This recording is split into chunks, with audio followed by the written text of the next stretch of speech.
Welcome back to the vlog.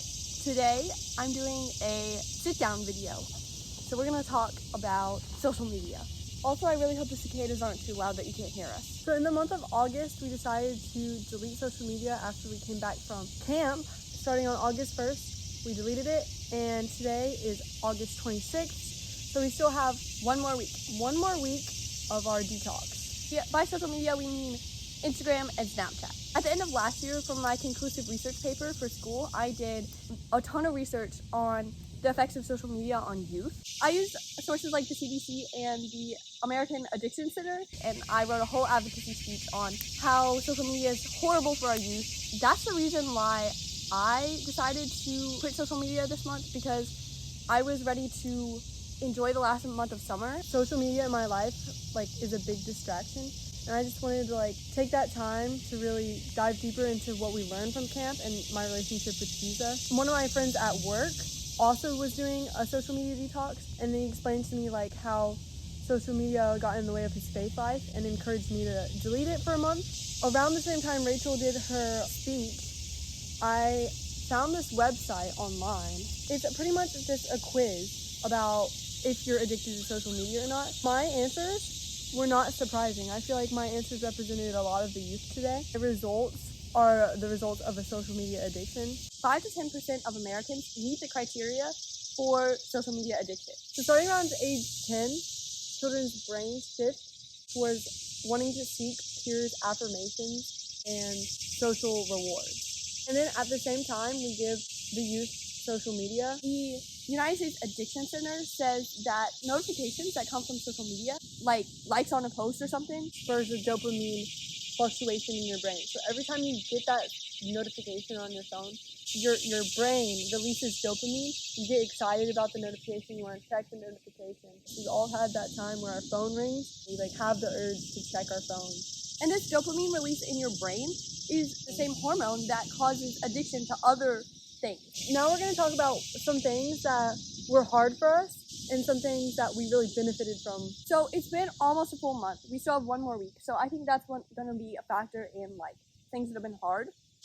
In the beginning, when I first deleted it, it was a lot easier than where I am right now. Just because school has started, in order to contact people, I feel like it's more normal, socially normal, to ask for their social media rather than their phone numbers. That's been the hardest part for me right now, is because I've been meeting new people and I want to talk to them. I think that text is a lot more personal. Snapchat is so unpersonal. People just send pictures of the ceiling back to each other.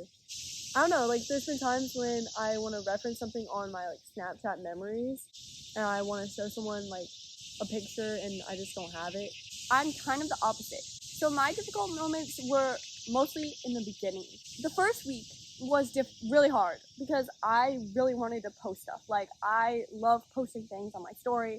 Everything I do, I'll just post on my close friend story. The first few days especially, I was doing stuff and I was oh, I wish I could post this on my story. I was feeling everything I did wasn't significant because I wasn't able to post it and show that I was doing it. And you weren't able to receive the peer feedback. I wasn't able to receive the feedback from people who saw that I was doing this. I do think it'll be difficult this last week going into school. I start school on Monday, not being able to get people's social media and to know people that way. So we'll see how that goes, but so far the beginning has been the hardest for me. So benefits, I have so much more time. Who knew I spent so much time on social media? This month, I've had so much time every single day in my life to do so many things. I wake up. I've started reading in the morning. I've started waking up and journaling. I've even started playing my guitar again in the mornings. I have time to do these things, especially in the morning. Because for me, I just sit on social media and look at that and spend maybe an hour in the morning. Mm-hmm. But now, you get up, you don't have that phone to check. You don't have to see notifications. You just go, get coffee, and do things. Do your hobbies that you enjoy. I feel I have such a wholesome morning routine now. Most days I'll even leave my phone in my room. Even if I didn't really do anything that day, if all I did that day was wake up, do my morning routine, and go to work, I went to bed with a feeling of accomplishment that I didn't waste that whole day. I've been going to bed earlier. Even if I was on social media and I said, oh, I'm tired, it's hard to get off of that endless scroll. And these apps are made to be addicting. They're made for us to scroll constantly. The short videos especially are wired to be addicting. If I want to wind down for the night and I want to spend some time on my phone, like, that's understandable. I'll watch a YouTube video. I know how much time I'm committing to that YouTube video. I know what I'm watching. I know what I'm feeding myself. With the short videos, it's on and on. We're not in control of what the internet shows us. I'm gonna say this. So for my benefits part, in that morning time, I woke up and I spent like maybe a few minutes out of the morning to like open up my Bible, which I wouldn't have usually done. The whole part of this detox for me, deepening my relationship with Jesus through the lack of social media in my life. So I was using this as more of a fast. One of my coworkers from work who encouraged me to delete social media sent me this wonderful text, and I turned his text into a prayer. I have it on like a little card. In the mornings, when I opened up the book that I was reading, or opened up my journal for that day, or opened up my Bible for that day, I would read this prayer. It says, "Lord, help me grow closer to you while away from the distractions of social media. Allow my senses to grow and enjoy your creation. Help me to use this time to dig deeper into your word and spend time in your presence. Amen." Another benefit of mine was I've been so much more social, especially at school.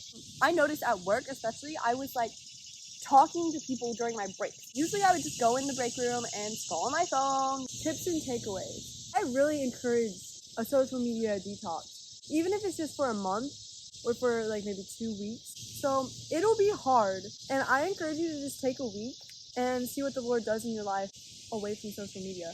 And even if you aren't religious, just see how it affects your mental health, because I guarantee you'll learn so much more about yourself, about others. My tips would be like, try new things.